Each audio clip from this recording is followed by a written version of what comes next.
music is important. Music is an outlet for humor. Music is an avenue to reach the emotional side of us being human. It helps us make sense. Music is just this great thing that like pulls people from like all walks of life to like one specific moment. It touches the heart. It speaks for us when we can't find words as to what we're feeling, how we're doing.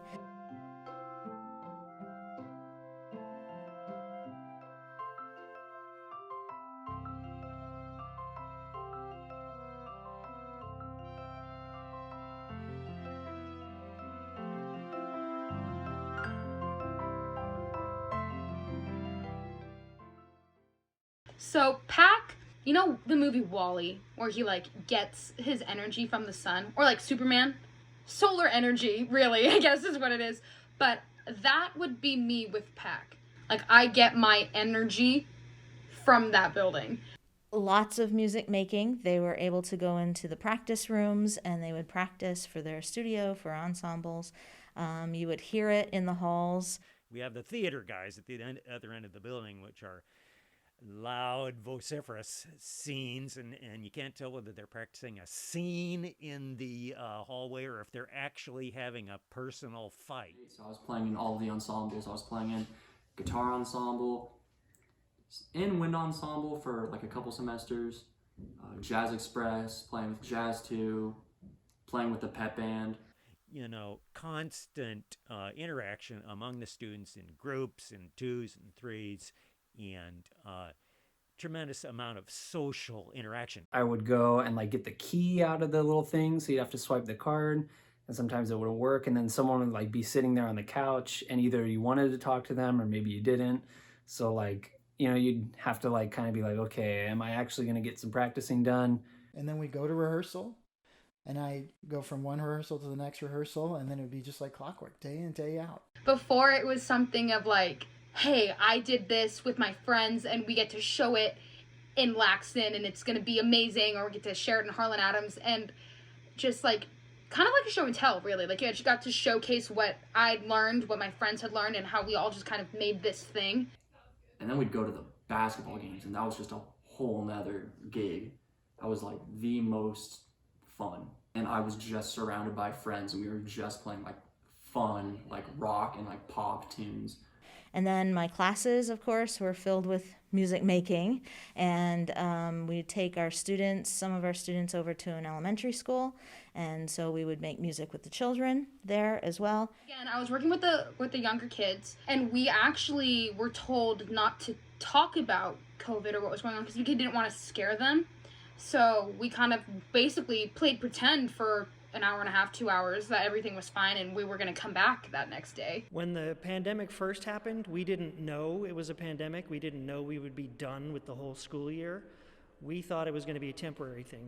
We're all isolated. We're all in our rooms, whatever. A lot of them had to be isolated to a room.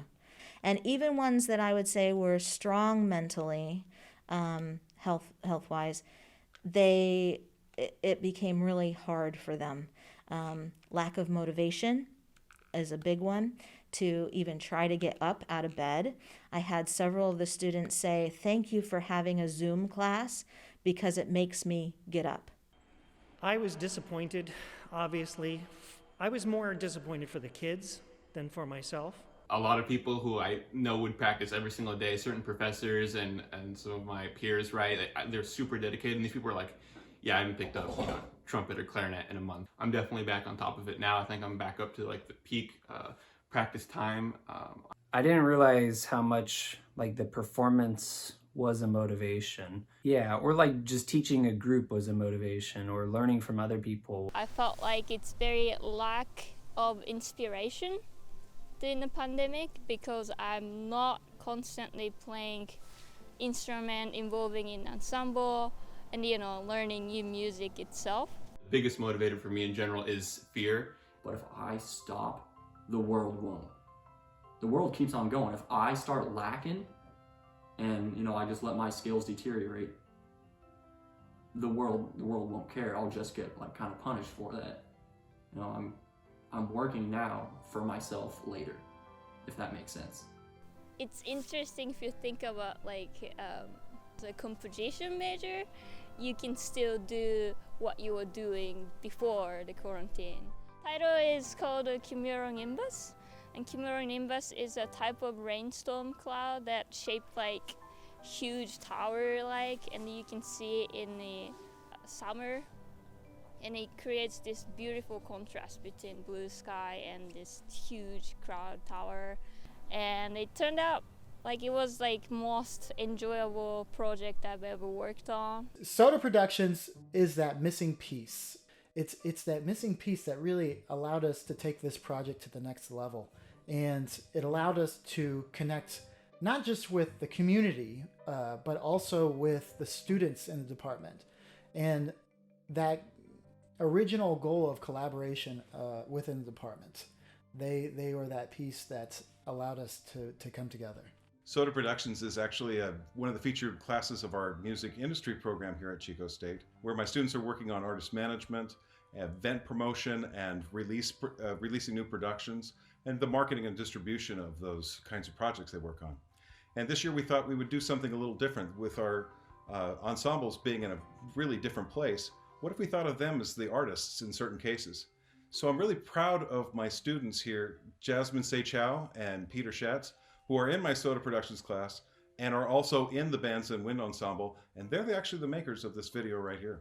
Dr. Young came to me and asked if I would take the lead with this project. He allowed me to be creative with it and have project management over it, and the whole goal was to really show the stories of these students, of what they were going through while being in band, but also being in a pandemic.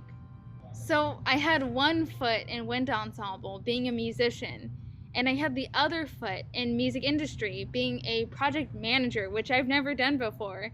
But I really just wanted to stand tall in both areas. That's probably the biggest thing I'm proud of, is everybody's perseverance of how to get to dig themselves out of this weird situation, come together, and build something, to collaborate on something they've never done before, with technology that they don't know how to work, with playing music in a completely different fashion that they've never been accustomed to.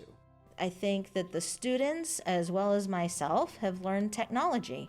I mean, this has been a huge technology year, and that's one of the things that I try to tell my students is, okay, we're going to learn about technology because technology is important in the classroom, and so this is our technology year.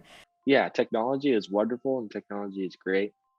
And like the point at which we're at has allowed us to be disconnected from afar, which is wickedly cool.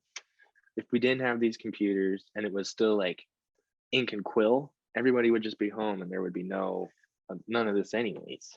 I had zero recording experience, like at all. Like the most I'd ever done is just been a session player on recording students like tracks and stuff.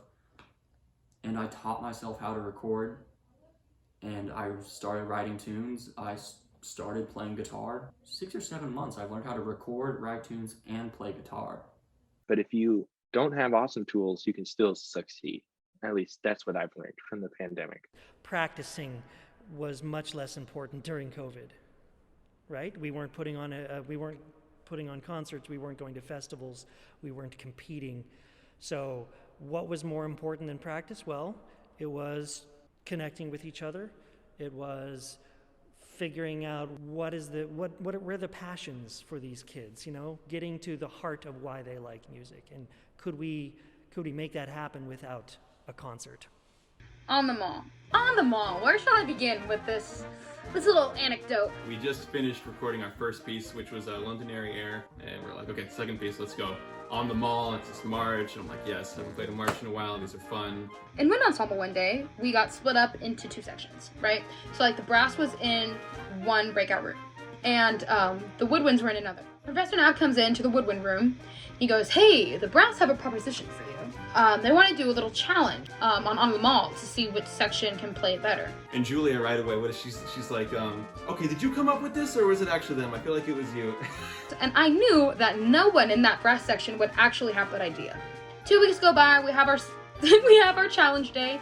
So we're all hanging out, like, oh, how did it go? Like, basically hyping each other up. And one of the brass players goes, yeah, like, I can't believe you guys came up with this idea. Apparently, the brass was told that it was our idea for a challenge.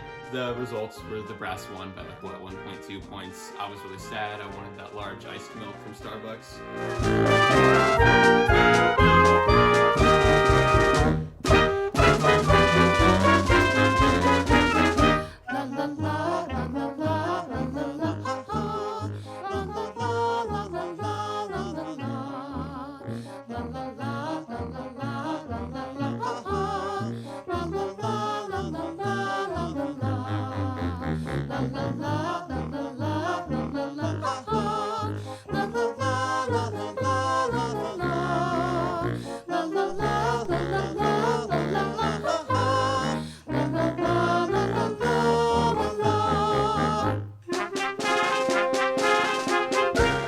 Working with these amazing professionals in this field has been inspiring. My coworker today asked me, he said, so like, do you think that like life is just meaningless? Like you just live and then you die? Or like, do you think that there's some sort of meaning and like purpose, like to life? And I don't know, it just felt like it was the same sort of question of like, you know, like how does music tie into all that, you know?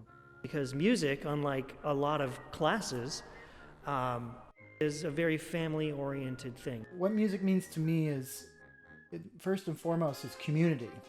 It just allows for like a deeper connection between people.